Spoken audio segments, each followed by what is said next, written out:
Davy Crockett, king of the wild frontier. I'm Georgie Russell. I sing songs and tell tall tales, mostly about my friend Davy Crockett. Born on a mountaintop in Tennessee, greenest state in the land of the free. Raised in the woods so's he knowed every tree. Killed him a bear when he was only 3. Davy Crockett, king of the wild frontier. The first time folks heard much about Davy was when the Creek Indians went to war along the whole frontier. The government sent out some soldiers under the best officer the Army had, a general named Andy Jackson. Major! Major! Yes, sir, General Jackson. Yes, sir. Where is that scout I told you to find for me? He's right here, sir. His name is Davy Crockett. Listen carefully, Crockett. Chief Red Stick and his warriors are in the forest across the river. I want you to find exactly where they are and what they intend to do. The major and a company of soldiers will go with you. Well, soldiers ain't woodsmen, General. My friend Russell and I could do better alone. You have your orders, Crockett. All right. They're your soldiers, General. And so we crossed the river. Davy tried to keep us under cover as much as possible. It was hard going. The major didn't like it. I'm tired of fighting this brush, Crockett. There's a good trail over there. My men and I are going to take it. It's apt to lead you right into Chief Red Stick's hands. Our orders are to find him, aren't they? We'll meet you here in the morning. Sure wish you fellers luck.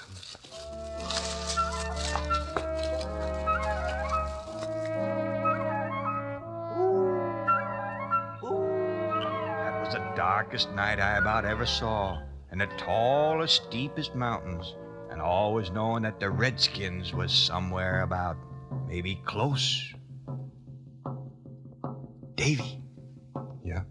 Hear that? War drums. We better leave the horses here. Ought to be able to see where the Redskins are from the top of that hill. Look at 'em, would you? Must be hundreds of 'em. It's Chief Red Stick's band, all right. That's him firing 'em up. I hope the major and his men don't run into 'em. Looks like they're ready to take the warpath. We got to get back to General Jackson in a hurry. Come on.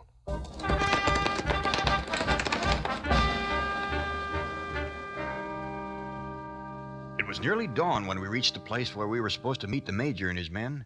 There was no sign of them. With the lives of every pioneer along the frontier depending on stopping Chief Red Stick, Davy figured we couldn't afford to wait for the missing soldiers. But suddenly... Those are Army muskets. Sounds like the major and his men are in trouble. Probably running some more Indians on their way to join Red Stick. I reckon we'll have to scare 'em off for him. Just you and me? How? Well, come on. I'll show you.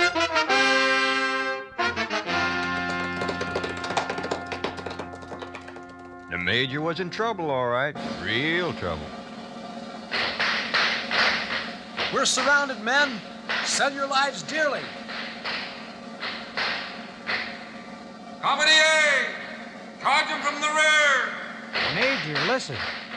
Company B! Fire well! Take heart, men. It's the general and the whole regiment. Cool your barrels, men. We've won the day. Here comes the regiment. Company A reporting, Major. Company B reporting, sir. But where are the others? Well, there aren't any others. Just the two of you? 2 was enough, wasn't it, Major? This was just a small party that attacked you. Red Stick's main band is holding a war dance back in the mountains. You follow us as fast as you can, Major. Russell and I have to get the word back to the general. Davy and I felt tolerable good as we headed back to General Jackson's camp. The Indian War was a long ways from being over, but we hadn't lost the first skirmish anyways. All through the woods he's a-marching along, making up yarns and a-singing a song, itching for fighting and righting a wrong. He's ringy as a bar and twice as strong. Davy Crockett, the man who don't know fear. General Jackson ordered the whole regiment out. By the time the major and his men got back, we were all ready to go. we got to Red Stick's camp at dawn. The general divided his forces, and we volunteers stayed with Davy, moving in close on the unsuspecting redskins. They haven't seen us yet. Should we charge them, Davy? We aren't here to kill Indians. We want to make peace with them. The general's surrounding the camp, then we'll go in and capture their chiefs. That way they'll have to listen to reason. Red Stick won't listen to anything. He'll fight. Leave Red Stick to me. There's a general signal. Let's go.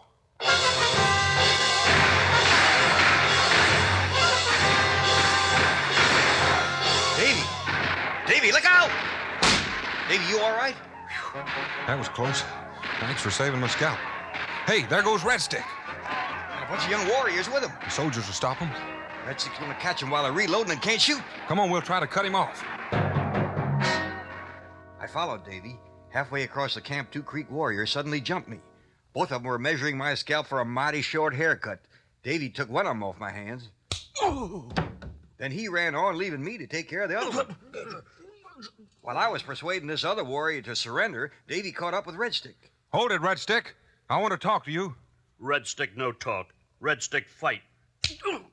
Consarn your cussed hide. You're going to hurt somebody with that tomahawk. Listen here now. This isn't any way to make peace. Your other chiefs are surrendering. Why don't you do... We're not chiefs!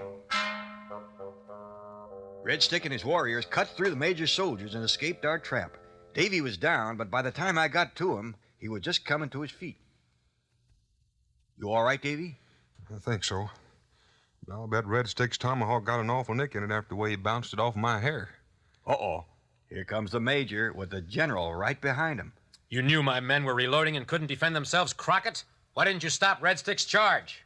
It's your fault Red Stick got through your lines, Major. We can't make a treaty without him.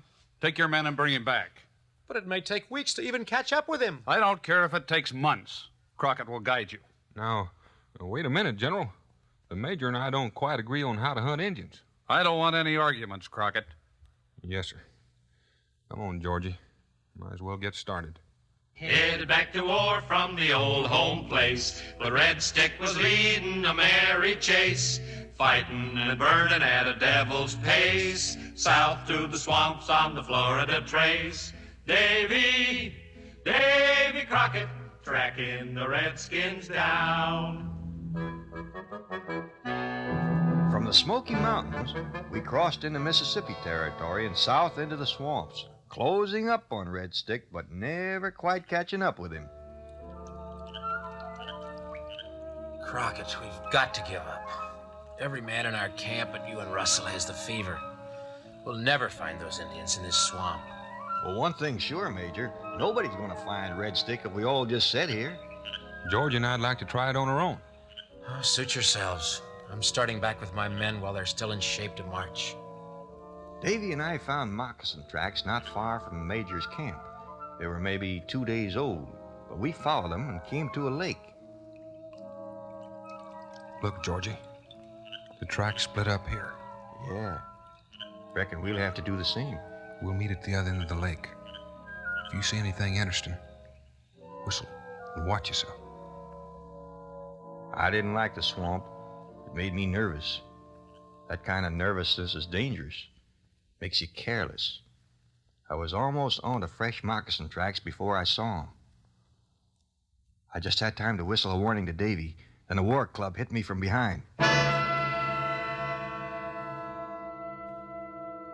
When I came to, I was tied to a stake with Red Stick's warriors piling wood for a bonfire at my feet. I was praying Davy had heard my whistle and would get away when he suddenly stepped out of the brush to face Red Stick. The Indians were so surprised they'd listened to his first words without moving. Creek warriors, hear me. Speak, white man. Red Stick, listen. I've come a long ways to tell you you all are fools. Your wise chiefs have given up and made peace. They know war's no good. White man talk. War no good because soldiers all die. Because Red Stick take many scalps. Because soon I burn your friend. You could all go home in peace if you'd listen to reason, Red Stick. But since you won't, you're a bad chief. And I reckon I got to challenge you according to Indian law. You make challenge. Red Stick chooses weapons. Tomahawks. A warrior gave Davy 2 tomahawks. He looked awful clumsy with them in his hand. When Red Stick charged him, I closed my eyes.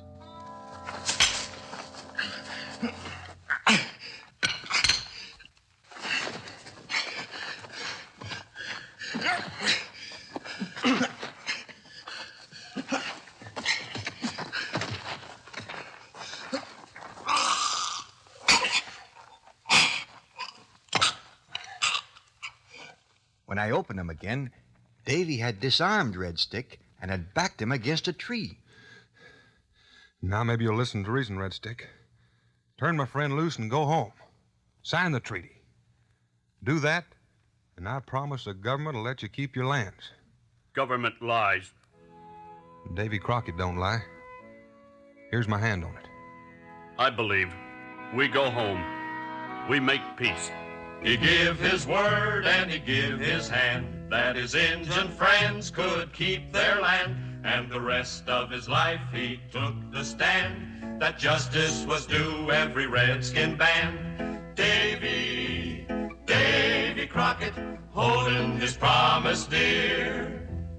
Davy Crockett, king of the wild frontier.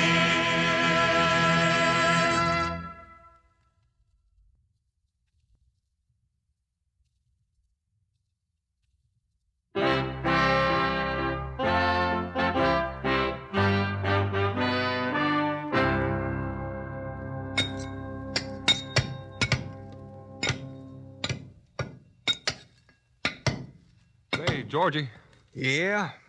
I've been thinking. This old farm ain't exactly the best piece of ground in Tennessee. Now listen here, Davy. We ain't been back from the Indian Wars long enough to get ourselves housebroke. We ain't starting out on another jaunt. Well, I hear tell there's land out west on the old Buena River that beats this neck of the wood all holler. New land, always new land. Ain't you never going to lie down and stay in one place? Maybe. When I find one that suits me. Long about tomorrow morning suit you for a start? I reckon. Looking for a place where the air smells clean, where the trees is tall and the grass is green, where the fish is fat in an untouched stream, and the teeming woods is a hunter's dream. Davy Crockett, looking for paradise.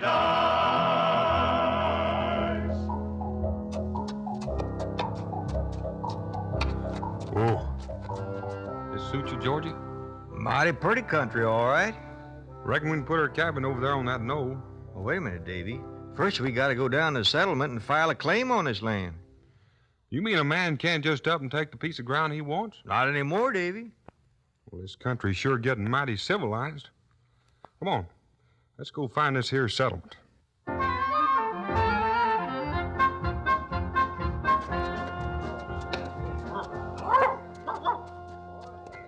Say, mister, who do we see hereabouts to file on some land? Why, me, but you'll have to wait till after I've judged the shooting match. Shooting match?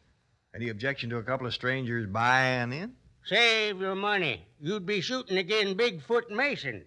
Well, now, I don't know him, but I reckon we could risk $1. Come on, Georgie.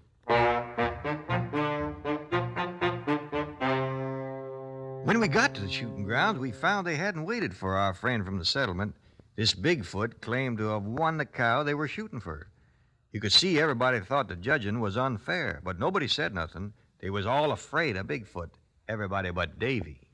Say, Mr. Bigfoot, would you put that cow of yours up against $15 cash money? Well, I might. Why? Well, I never went to a shooting match in my life without getting at least one shot off.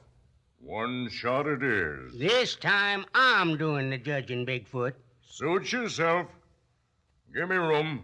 I'm taking first turn. Dead center for Bigfoot. Better save your powder, stranger. Well, now, let's see. This one's dead center, too. You'll have to fire another round. You was just lucky, stranger. Let's see you beat this. Last than a finger off in the notch. That'll take the turpentine out of your bark. Tolerable good shooting, all right, Mr. Bigfoot. Show him an old Smoky Mountain shot, Davy. Looks like a miss. I was afeard you fired too quick. Now, don't be getting hasty, Georgie. No, wait a minute. Look here. One bullet right in on the top of the other, right through the same hole. Stranger, you win.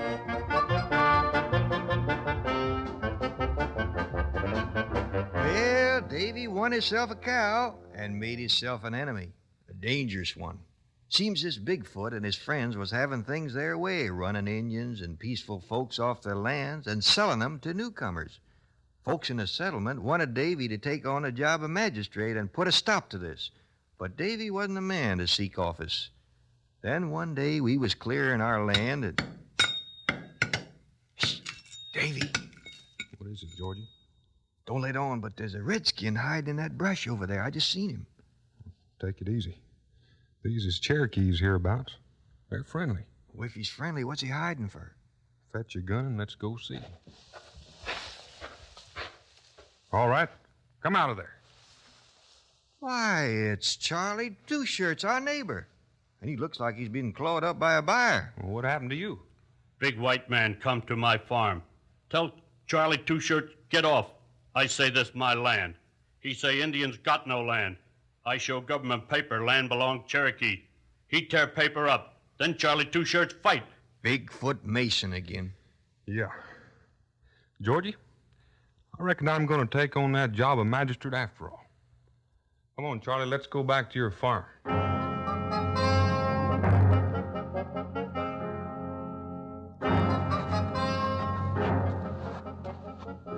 There's Charlie's house.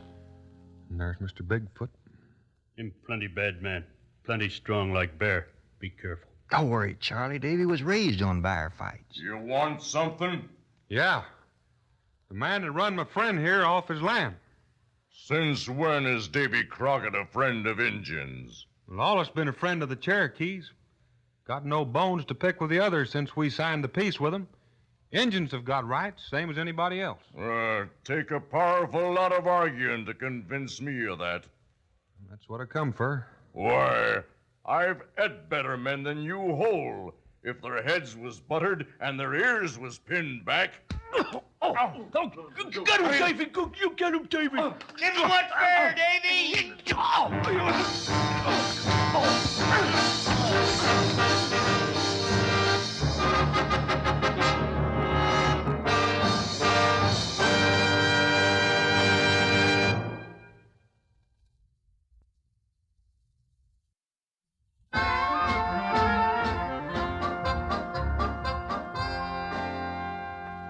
Bigfoot was messed up twice as bad as Charlie Two Shirts before Davy was finished with him. And Davy marched him down into the settlement for trial, and folks was so pleased with the job he'd done as magistrate that they put him up for state legislature.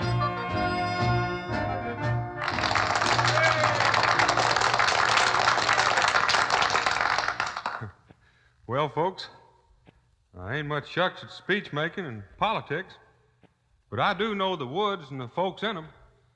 And if you send me to the legislature in Nashville, I'll represent you as honest as I can. Pray for Davy. They sent up to Nashville the best they could find, a fighting spirit and a thinking mind. Davy Crockett, choice of the whole frontier. I didn't see much of Davy for a spell after he went to Nashville, but he had plenty of other friends. One of them was Tobias Norton, the oily major we served under in the Indian Wars. He was in politics now, and he knew how to make a man like Davy feel important. We've been watching your career in the legislature with a great deal of interest, Davy. Why, next to General Jackson, you're about the most famous man in Tennessee right now. Shucks now, Major. Soft soap's only good for washing dirty hands. I mean it. As you know, General Jackson is going to run for president. He will need men in Washington that he can trust. Naturally, we thought of you. Davy, we want you to run for Congress. Congress? You sure an old head wound ain't troubling you just a mite, Major? Will you run, Davy? Well, if I did and I got in, I wouldn't be taking orders from you or from General Jackson. I'd be taking them from them that elected me. Of course, Davy, of course. Anything you say. The votes were counted and he won hands down, so they sent him off to Washington town with his best dressed suit, still his buckskin's brown, a living legend of growing renown. Davy Crockett, the canebrake congressman. Davy done like he said he would in Congress and voted for what he figured was right. He must have messed up Major Norton's plan something fierce, 'cause when I got to Washington on a visit, the Major had it fixed up for Davy to go out on a speaking tour. The Major had cooked up a bill to take their lands away from the Indians, and the minute Davy got out of town, the Major and his friends put it on the floor of Congress to get it passed into law. Well, there was only one thing to do, and that was to get Davy back in a hurry. So I lit out for Philadelphia, where I heard he was. I'm mighty grateful to you citizens of Philadelphia for the gift of this here rifle gun. She's such a pretty little lady. I think I'll give her a name. Betsy suits you folks? With a gun like this, a man could put a rifle ball through the moon. And the first chance I get, I'm going to try. I thank you all again for the hospitality of your city.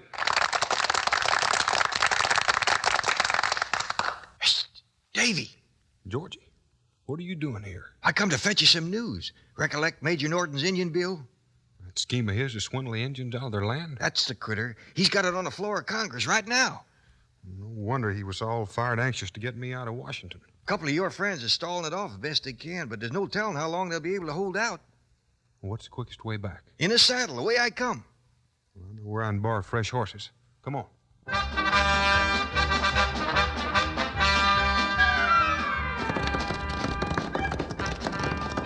Whoa. Whoa, girl. Got 2 fresh horses, mister? Yeah. Say, ain't you Davy Crockett? He sure is. Bring out the 2 best horses in the stables for Congressman Crockett.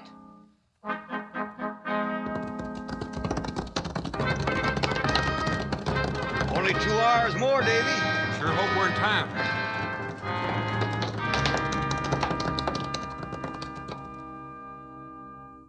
When we rode up to the steps of the Capitol building, they told us the battle over the Indian bill had been going on all night.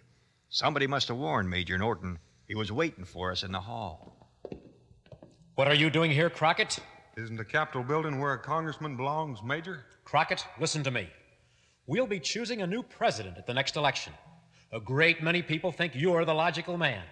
But if you go in there now and attack my bill, I promise you'll be through in politics. Well, here's what I think of you and your kind of politics.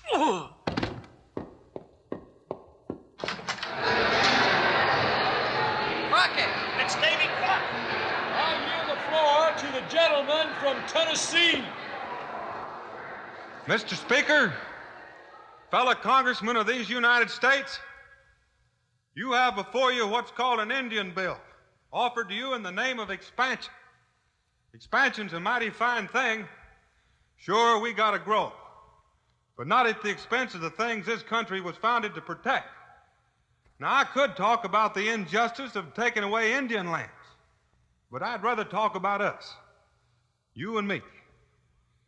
We got a responsibility to this strapping, fun-loving, britches-busting young bar cub of a country. We got a responsibility to help it grow into the kind of nation the good Lord meant it to be.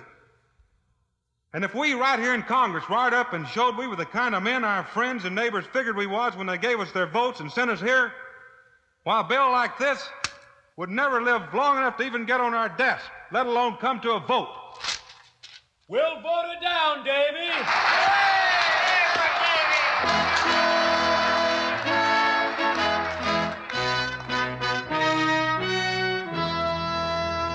He knew when he spoke that he sounded the knell of his hopes for the White House and fame as well. But he spoke out strong, so the history books tell, and patched up the crack in the Liberty Bell. Davy Crockett, seeing his duty clear. Davy Crockett, king of the wild frontier.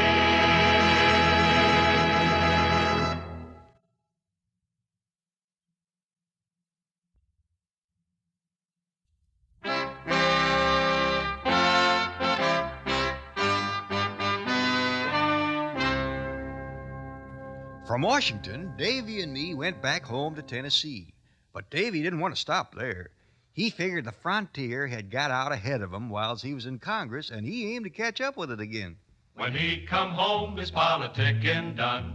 The Western March had just begun, so he packed his gear and his trusty gun and lit out a grinning to follow the sun. Davy Crockett, heading out west again.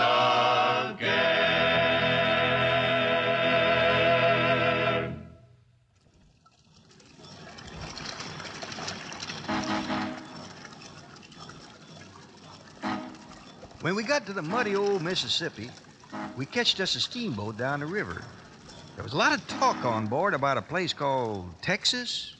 Seemed as though some settlers was there standing up to a general named Santa Anna, who had brought a whole army in to drive 'em out and take over the country. Well, you know Davy. Him and me and a gambling man named Thimblerig that had joined us bought some horses and headed out for where the trouble was. He heard of Houston and Austin, and so to the Texas plains he had to go, where land was free and there was room to grow, and freedom was fighting another foe. Davy Crockett and Crockett's Company.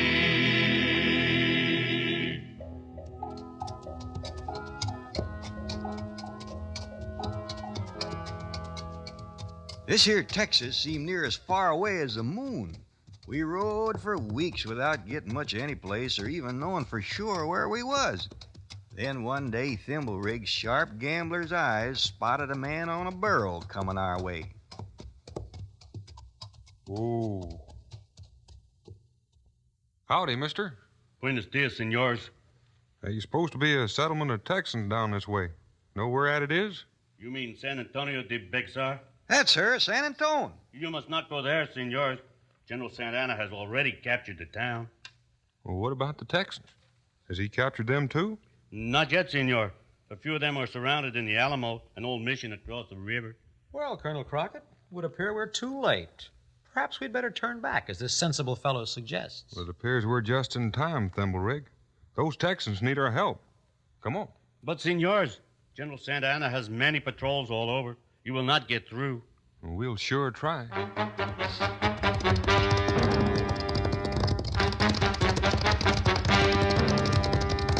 Colonel, look! Horsemen behind us. It's one of Santa Anna's patrols, Davy, and they sure ain't friendly. Santone can't be far. Let's get.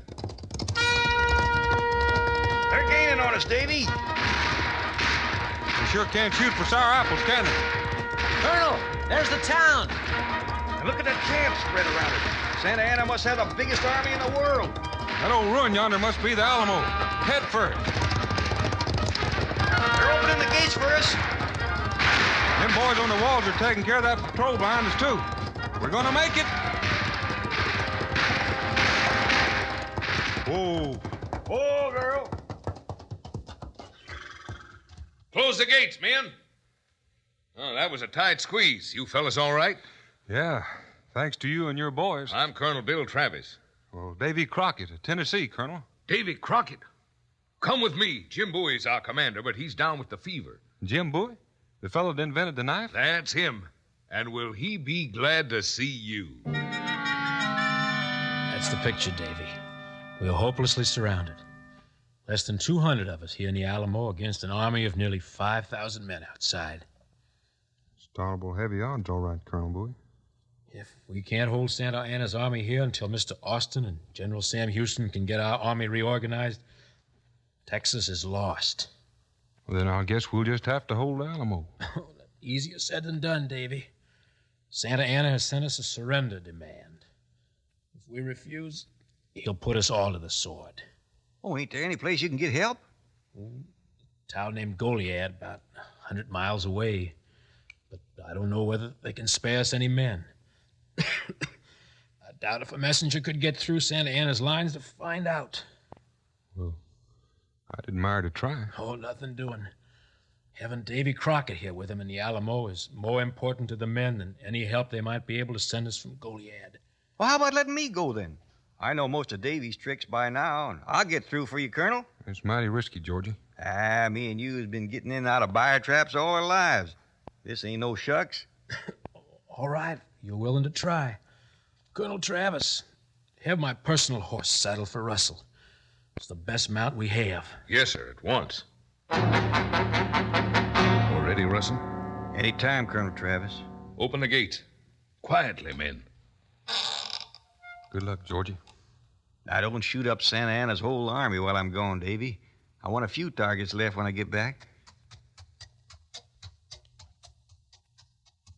All right, close the gates. So far, so good, Davy. Yeah.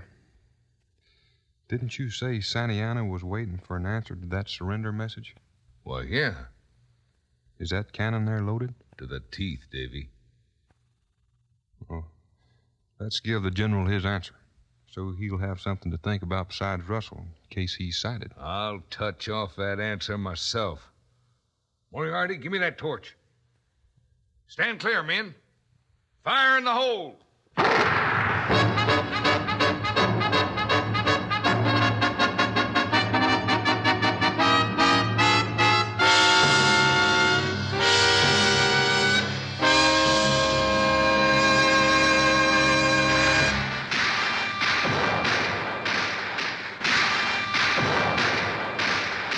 Colonel Bowie wants to know how it's going, Davy.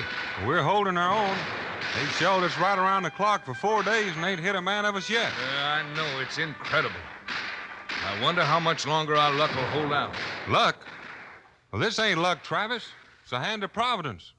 You really believe that, don't you, Davy? I sure do. I swear, Colonel Crockett, the sudden quiet is worse than the bombardment. Why do you suppose they stopped shelling us? Well, I ain't General Santa Anna, Thimblerig. But it could be that since his cannon couldn't knock our walls down, that he's getting his men massed to rush 'em and clam 'em.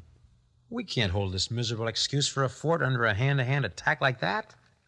Well, a man don't know what he can do till he tries it, Thimblerig. Duck, Thimblerig! Davy, they've moved a field piece up at an angle our cannon can't cover. Yonder, over there. It's real obliging of them to move that close, Colonel Travis. Reckon they ain't learned just how far a Tennessee rifle gun can reach. Let's teach them a lesson. Tarnation. Missed. Might too much winded, I reckon. Thimblerig, hand me old Betsy there. Here, Colonel. She'll do the job. You got the gunner. I never saw such a shot. Here, try my rifle. I'd admire to. The officer that time. And look at the rest of them run. They're abandoning their cannon. As friend Russell would say, that's the kind of shooting makes the old possum squeal. Speaking of Russell, Davy, it's time he was back from Goliad. Well, not till night.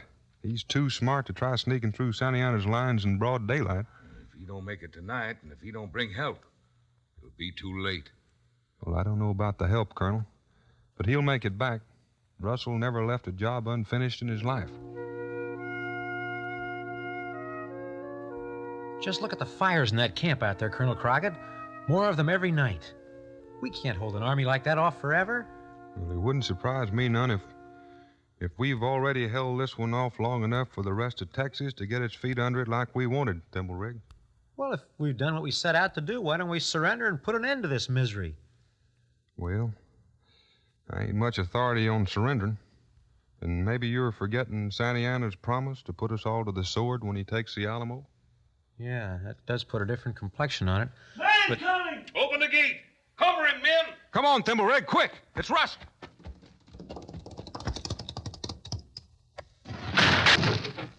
Georgie, you old he-bear, you made it. Almost as good as if you was with me, Davy. What about help from Goliad? Bad news, Colonel Travis. They can't spare us no help. I'd better tell Colonel Bowie, Davy. Break it to him gentle. His fever's worse tonight, and he ain't feeling it all good. Santa Anna's men was bunching the rushes, Davy. They was everywhere out there. I had an awful time dodging them. Yeah, come on up on the south wall. That's our station. I'll round you up some victuals.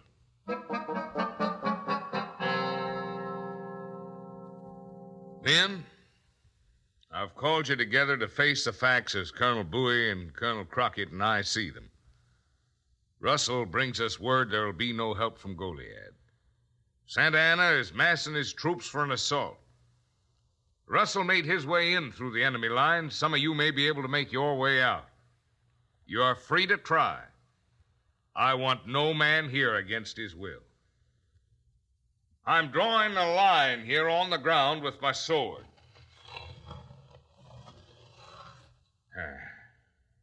Those who will stay, cross over to me. Well, naturally, every man in the Alamo stepped across that line. So the colonel sent us back to our stations to get what sleep we could. That you, Davy? Yeah.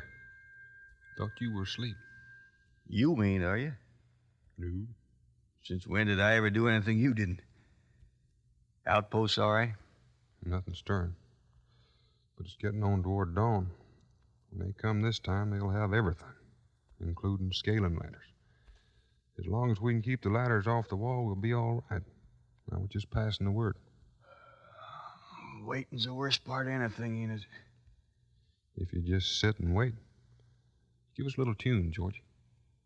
How about you? That song you made up when we left Tennessee. You remember that? How could I forget it? It's the only one you ever writ. Well, we'll try her.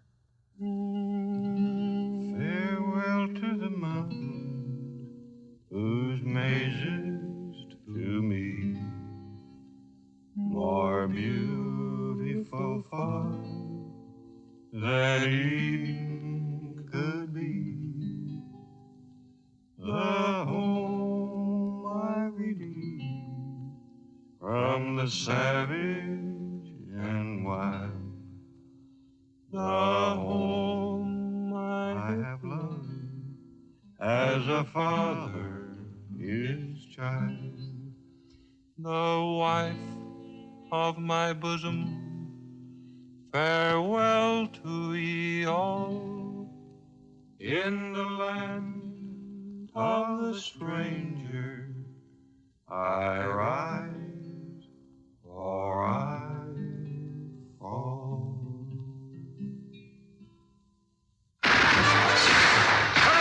To your post, men!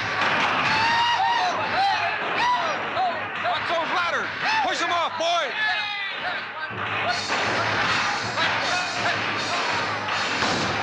Georgie, you're hit! Give him what for, Davy. This is it, Crockett! They've breached the north wall! We got it! Come on, you cussed varmints, one at a time. So me and old Betsy can handle you.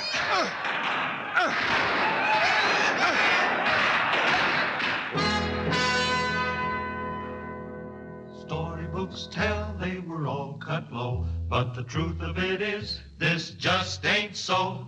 Their spirits will live and their legends grow, as long as we remember the Alamo.